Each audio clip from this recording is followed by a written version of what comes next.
이번 강의는 트랜스포트 레이어의 첫 번째 강의가 되겠는데요. 우리가 결국 인터넷 프로토콜을 얘기를 하니까 트랜스포트 레이어를 얘기를 하게 되면 TCP를 얘기한다고 볼 수가 있죠. TCP 프로토콜은 내용이 많이 있기 때문에 나눠서 얘기를 하는데, 먼저 이번 강의에서는 TCP하고 UDP 두 개의 프로토콜이 어떤 종류의 프로토콜인가, 트랜스포트 레이어 프로토콜로서, 그 다음에 TCP에서 전송하는 방식, 스트림 전송 방식이라고 얘기를 하는데 그것이 뭘 말하는지 그거에 대해서 얘기를 하도록 하겠습니다. 수송 계층, 트랜스포트 레이어는 앞에서 계층 모델에서 얘기한 것처럼 목적지 호스트에 도착한 패킷은 호스트 최종 응용 프로세스에 전달돼야 되죠. 최종 목적지는 응용 프로세스예요. 그래서 트랜스포트 레이어는 프로세스의 주소에 따라서 패킷을 응용 프로세스에 전달하는 일을 담당하는 거죠. 여기 지금 받는 쪽에서 보게 되면은 상대방이 보낸 메시지, 패킷이 있으면은 그거를 목적지 응용 프로세스에 전달을 하는 그 일을 수신 쪽, 수송 계층에서 하게 되고, 송신 쪽은 그 프로세스에서부터 메시지, 패킷을 받아가지고 그거를 상대방 수송 계층에 전달하는 그런 일을 하게 되는 거죠.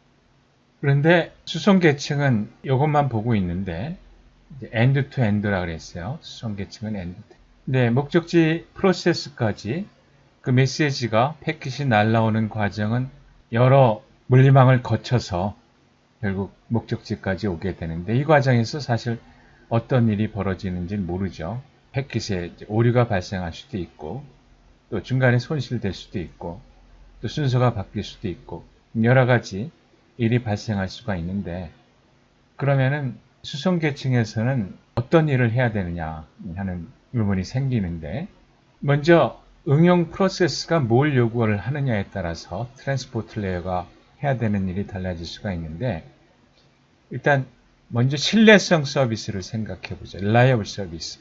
그러니까 응용 프로세스가 트랜스포트 레이어한테 요구하는 것이 신뢰성 서비스를 요구한다. 이게 무슨 얘기냐면은, 프로세스는 상대방 프로세스가 전달한 메시지가 그것이 아무 오류 없이 그대로 전달하기를, 그러니까 자신은 오류가 없는 메시지를 그대로 전달받기를 원하는 거죠. 상대방이 전달하는 대로 그대로 내가 받기를 원하는 거예요. 그래서 만약에 전달되는 메시지에 오류가 있으면은 수정을 해야 되겠죠. 제대로 된 거를 전달을 해줘야 되겠죠. 그거를 하위 계층에서 모두 해주기를 원하는 그런 서비스를 우리가 신뢰성 서비스라고 얘기를 해요. 그러니까 응용 서비스가 이런 신뢰성 서비스를 요구한다는 얘기는 자기는 아무것도 하지 않겠다는 얘기죠. 상대방 프로세스가 보낸 거를 자신은 그대로 받아서 자기의 고유한 일만 하겠다는 거죠. 그러니까 네트워크에서 전달되는 과정에서 혹시라도 잘못되는 것이 있으면은 그거는 이 밑에 계층에서 다 알아서 해달라 하는 그런 요구가 되는 거죠. 근데 반대로 아주 극단적으로 비신뢰성 서비스를 요구하는 경우에는 전달되는 메시지에 어떤 오류가 발생하든지 간에 그걸 상관하지 않는 거예요. 그대로 달라 얘기죠. 그대로 달라. 그러니까 아무것도 할 필요 없이 그냥 네가 받는 대로 나한테 전달해 달라. 이런 서비스를 요구하는 경우에 우리가 비신뢰성 서비스라고 얘기를 해요. 두 극단이죠. 응용 프로세스가 요구하는 요구사항의 두 극단이, 하나는 완벽한 거를 달라. 하나는 아무것도 하지 않아도 좋으니까 그냥 전달되는 대로 나한테 달라. 두 극단을 하게 되는데, 그래서 인터넷 경우에는 트랜스포트 프로토콜로서 이 두 극단에 해당되는 경우에 수송 계층이 해야 될 프로토콜을 두 개를 만든 거죠.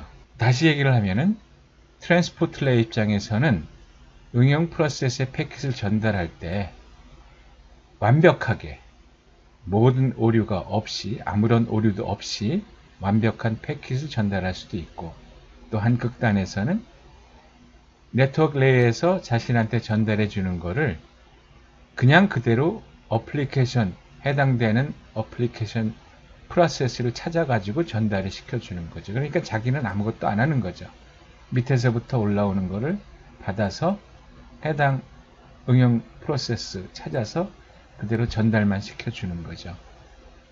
전자 경우에, 다시 말하면 신뢰성 있는 서비스를 제공해 줘야 되는 경우에 트랜스포트 레이어 프로토콜로 만들어진 것이 TCP가 되고, 또 다른 극단에 그러니까 네트워크 계층에서 받은 패킷을 아무것도 하지 않고 그냥 어플리케이션 프로세스를 찾아서 그대로 전달을 시켜주는 트랜스포트 레이어 프로토콜이 UDP가 되는 거죠. 그래서 인터넷에서는 트랜스포트 레이어 프로토콜이 두 개가 있는데, 하나는 신뢰성 있는 서비스를 제공해주는 TCP하고 비신뢰성 서비스를 제공해주는 UDP하고 두 가지가 존재하는 거죠. TCP를 사용하는 서비스를 보면은 파일 트랜스퍼 이런 거는 어플리케이션 입장에서 보면은 혹시라도 잘못된 게 있으면은 파일을 트랜스퍼 받았다고 하더라도 그것은 아무 의미가 없죠. 오류가 있는 파일 받아봤자 아무 의미가 없죠. 그래서 만약에 밑에 계층에서 그런 걸 안 해주면은 오류를 수정하는 거를 전부 자기 자신이 해야 돼요. 그렇게 되면은 자기 본래 해야 되는 일 외에 이런 것들을 다 해야 되니까 그런 어플리케이션 프로세스 경우에는 하위 계층에 신뢰성 있는 서비스를 요구를 하게 되는 거죠. 텔넷 같은 거, 그 다음에 DNS, 그 다음에 HTTP 웹, 이런 우리가 잘 알고 있는 이런 서비스 경우는 TCP에게 신뢰성 있는 서비스를 요구를 하는 거죠. 이런 응용 서비스들은 TCP 위에서 동작을 하는 거죠. 그러니까 TCP가 제공해주는 서비스를 제공을 받는 거죠. 이런 어플리케이션들은. UDP를 보게 되면은 뭐 에코라든지 데이타임이라든지 이건 시간 물어보는 거예요. 이런 것들은 신뢰성이 그렇게 중요하게 요구되지를 않는 거죠. 이런 서비스들, 이런 것들은 UDP를 사용을 하는 거죠. FTP 경우에도 TCP를 쓰면은 굉장히 많은 일을 해야 되니까 부담이 많아요. 그래서 경우에 따라서는 UDP를 사용해서 파일을 트랜스퍼 받는 경우도 있어요. 이런 것, 그런 프로토콜이 TFT, T가 트리비얼이에요. 이런 프로토콜 경우는 UDP를 사용을 하는 거죠. 그래서 오류라는 것이 그렇게 중요하지 않다. 만약에 있다고 하더라도 내가 다시 처리하겠다. 게임을 다시 받으면 되는 거죠. 오류가 있으면은 어플리케이션 프로세스가 다시 요청하면 되는 거죠. 그렇게 해도 되는 경우에, 그런 경우에는 UDP를 사용하죠. 하지만 여기서 보는 것처럼 대부분의 서비스들은 TCP를 사용을 하고 있죠. 자, 이제 TCP로 들어가서 TCP의 주요 특징으로는 먼저 우리가 살펴볼 것이 TCP는 스트림 방식으로 전달을 한다. 그 다음에 TCP는 연결행 방식이다. 이건 UDP하고 비교를 할 때 UDP는 연결을 설정하는 게 없어요. 그래서 TCP는 연결행 방식이다. 그러니까 메시지를 주고받기 전에 반드시 연결을 먼저 설정을 하고 그 다음에 메시지를 받는 거죠. 그리고 어떤 패킷을 수신을 할 경우에는 반드시 액을 전송한다. 이 세 가지가 중요한 특징이라고 얘기를 할 수가 있어요. TCP는 신뢰성 있는 서비스를 제공해 준다 그랬어요. 자, 이 신뢰성의 의미는 뭐냐? 어플리케이션 프로세스에 완벽한 패킷을 전달을 해주는 거죠. 에러가 있으면은 그거를 고쳐서 에러가 없는 그런 패킷을 어플리케이션에 전달을 해줘야 되고, 네, 흐름 제어, 그 다음에 순서가 어긋나면은 순서를 다시 바로잡아줘. 그 다음에 TCP 경우에는 체증 제어도 TCP가 해주게 돼요. 이걸 우리가 하나하나 살펴보겠는데, 먼저 용어를 하나 익혀봅시다. TCP에서 전달하는 정보 단위를 세그먼트라고 얘기를 해요. 앞에서 우리가 프로토콜에서 PDU라고 하는 용어를 배웠죠. 프로토콜 데이터 유닛이라고 그래가지고 어떤 계층에서 전달하는 정보의 단위를 PDU라고 얘기를 했는데, TCP에서는 이 PDU를 세그먼트라고 불러요. 그러니까 세그먼트는 TCP 고유의 용어죠. 그래서 뭐 TCP를 얘기할 때는 우리가 세그먼트라고 부르도록 하죠. 이게 세그먼트인데 하나의 TCP가 전달해야 하게 되는 정보죠. 세그먼트는 앞에 헤더가 있고 페일로드가 있는데, 자, 요 헤더에 있는 정보를 가지고 TCP가 어떤 자기 고유한 일을 수행을 하게 되는데 이런 필드로 구성이 되어 있어요. 그래서 우리가 TCP가 하는 일을 하나하나 얘기를 하면서 이러한 필드 정보들이 어떤 식으로 어떤 목적으로 사용되는지를 하나하나 설명을 하겠는데 이 전체 길이로 보면은 여기 반이 여기 16비트 2바이트죠. 여기 2바이트 4바이트고 그 다음에 여기까지는 고정이에요. 그러니까 모든 TCP 세그먼트는 이 정보는 항상 포함이 돼 있어야 되는 거죠. 그러면은 이게 하나, 둘, 셋, 넷, 다섯이니까 4, 5, 10해서 20바이트의 헤더는 항상 있게 되는 거고 그 다음에 여기에 선택 정보 그 다음에 패딩은 지금 요 TCP 헤더는 요 4바이트 단위로 이렇게 정렬이 돼야 되거든요. 그러니까 만약에 선택 정보 경우에 4바이트 정보로 딱 정렬이 되지 않으면은 4바이트로 맞추기 위해 가지고 더미, 가짜 데이터를 더 집어넣는 거죠. 가짜 비트를 더 집어넣는 거죠. 이걸 패딩이라고 그래요. 그래서 이런 선택 정보하고 패딩 정보까지 해서 이 고정 헤더 20바이트에 더 붙게 되는데 이 길이는 가변이에요. 이게 선택 정보에 따라서 길이가 달라질 수가 있는 거죠. TCP가 어플리케이션 프로세서로부터 받아서 목적지 어플리케이션 프로세스로 전달을 시켜주는 역할을 하게 되는데 그러려면은 응용 프로세스의 주소가 필요한데 그 주소를 TCP 용어로 포트 번호라고 얘기를 해요. 이 데이타임은 시간을 물어보는 서비스인데 데이타임 서버는 13번이라고 하는 포트 번호. 이건 고정되어 있는 번호예요. 고정된 포트 번호예요. 그리고 데이타임 클라이언트는 요거는 클라이언트 프로세스를 띄워가지고 서버에 접속을 하는 거니까 요거는 항상 있는 게 아니죠. 필요할 때 이 클라이언트가 만들어지는데 그래서 이 포트 번호가 52,000번이에요. 그러면은 TCP 세그먼트가 왔다 갔다 할 때 이 주소 정보가 헤더에 실려서 목적지로 가고 혹은 소스로 오고 이렇게 되죠. 그래서 요거는 목적지죠. 요거는 소스고 이 포트 번호를 이렇게 되는 헤더 정보가 여기에 들어가게 되죠. 포트 번호 정보가 여기에 들어가게 되는 거죠. 그래서 소스 포트 번호하고 목적지 포트 번호가 맨 앞에 위치하게 돼요. 포트 주소의 길이가 16비트죠. 그러니까 2의 16승이니까 포트 번호 가질 수 있는 이 수가 65,536. 그래서 0번부터 시작해서 65,535번까지 포트 번호가 주어질 수가 있죠. 근데 이 포트 번호 중에서 여기 1023번, 그러니까 1024개죠, 총. 그거는 웰known 포트 번호로 미리 정해진 번호가 요 번호들로 할당이 돼요. 그러니까 이미 고정적으로 쓰고 있는 서버들 경우에는 요 웰known 포트 번호가 할당되어 있는 거죠. 그리고 이제 그때그때마다 만들어지는 클라이언트 프로세스 포트 번호가 요 영역의 번호에 주어지게 돼요. 그러니까 요거는 임시로 주어지는 거죠. 그때 그 프로세스가 생성됐을 때 요 범위에 하나의 포트 번호가 주어지게 되는 거죠. 그래서 클라이언트 포트 번호는 그때그때마다 다른 포트 번호 값을 갖게 되는 거죠. 자, TCP는 스트림 전달 방식이라고 얘기를 했는데, 근데 스트림 전달 방식이라고 해서 뭐 특별히 UDP하고 다르게 전달이 되느냐, 그건 아니고, 보는 관점이, 이 프로토콜이 보는 관점이 이걸 스트림 전달로 본다는 거죠. 상대적으로 그럼 스트림 전달로 보지 않고 다르게 본다면 어떻게 보느냐?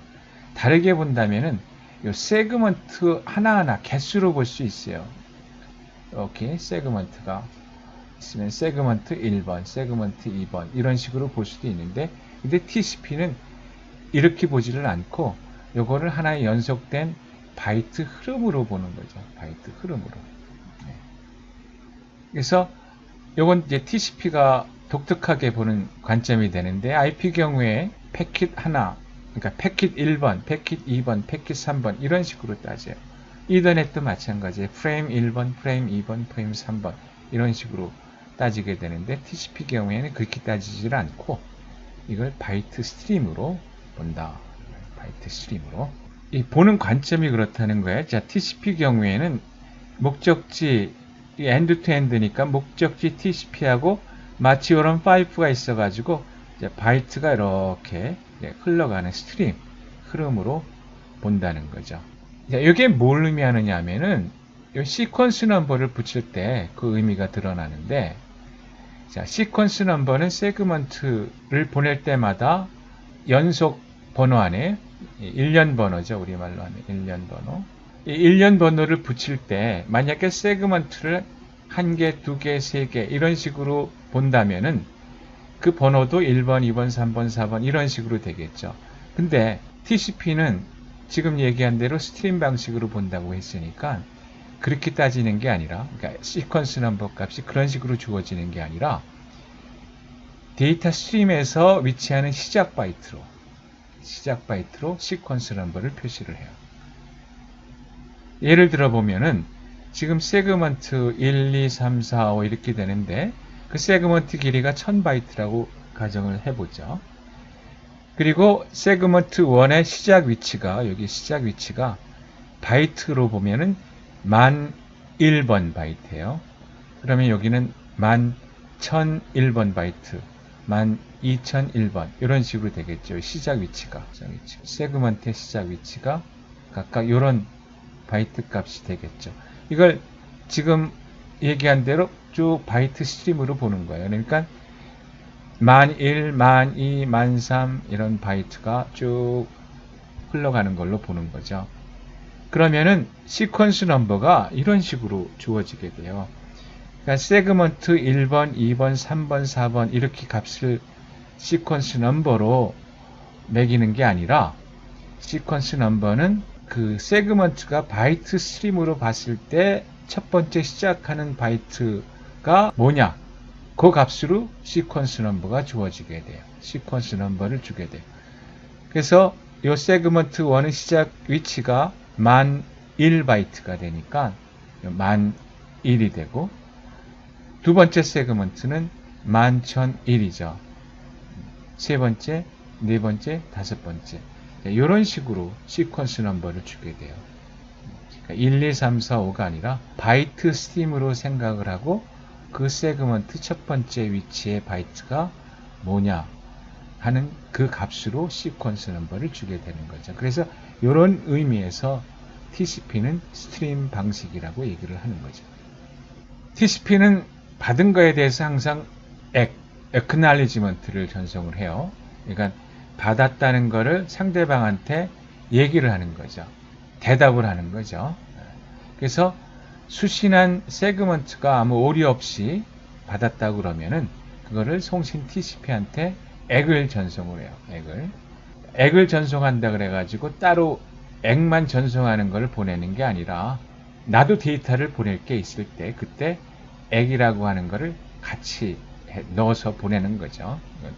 우리가 계속 얘기를 하면서 나올 텐데, 근데 이 액의 번호도 마찬가지예요. 이게 지금 스트림 방식이기 때문에 액에 넣는 값을 어떤 값을 넣느냐 하면은 다음에 받기를 기대하는 스트림의 바이트 값을 이 액 값으로 하게 돼요.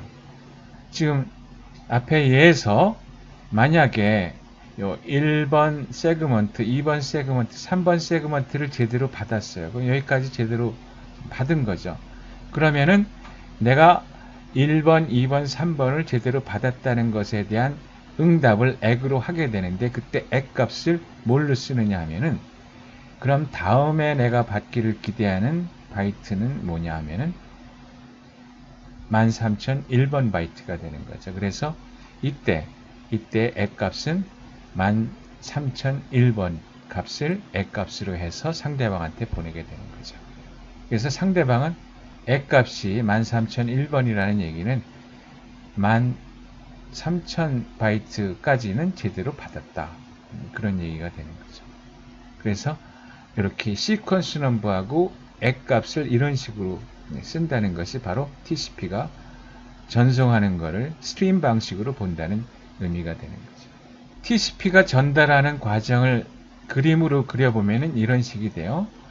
지금 여기 어플리케이션 프로세스가 있어요. 이게 송신 쪽이에요. 그러면 송신 쪽 TCP는 어플리케이션 프로세스가 이게 이제 write를 하겠죠. write를.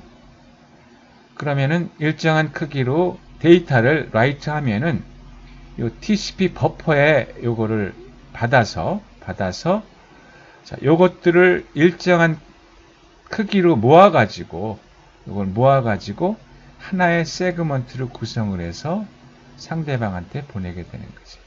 다시 한번 얘기를 하면은 어플리케이션 프로세스가 write를 해서 그 데이터들이 TCP한테 전달이 되게 되면은 그것들을 TCP는 버퍼에 보관을 하고 그거를 일정한 크기로 모아가지고 하나의 세그먼트로 만들어서 그래가지고 상대방 TCP한테 전달을 하게 되는 거고, 수신 쪽 TCP 마찬가지예요. 이 세그먼트를 받으면은 그거를 이제 버퍼에 보관을 해두죠. TCP 버퍼에. 그러면은 이 수신 쪽 프로그램이 리드를 해요. TCP 버퍼에 있는 데이터들을 리드를 해요. 언제 리드하느냐? 그건 프로세스 마음이죠.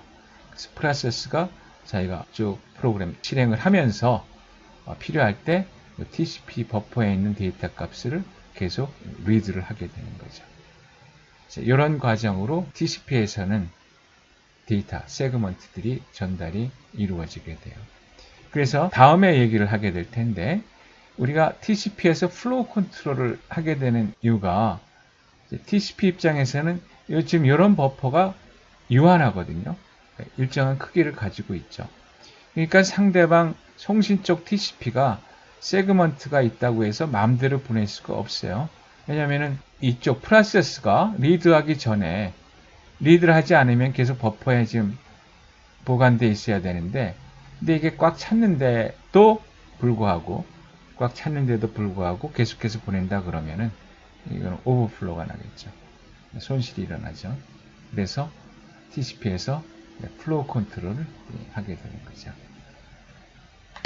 그래서 오늘 강의에서는 먼저 TCP, UDP, 인터넷에서 왜 두 개의 트랜스포트 레이어 프로토콜을 만들었는가 하는 얘기하고, 그다음에 TCP 헤더 구성에서 TCP 포트 번호 얘기했고, 그 다음에 TCP에서 스트림 전송 방식이라고 하는 것이 뭘 의미하는 것이냐 하는 것을 먼저 얘기를 했습니다.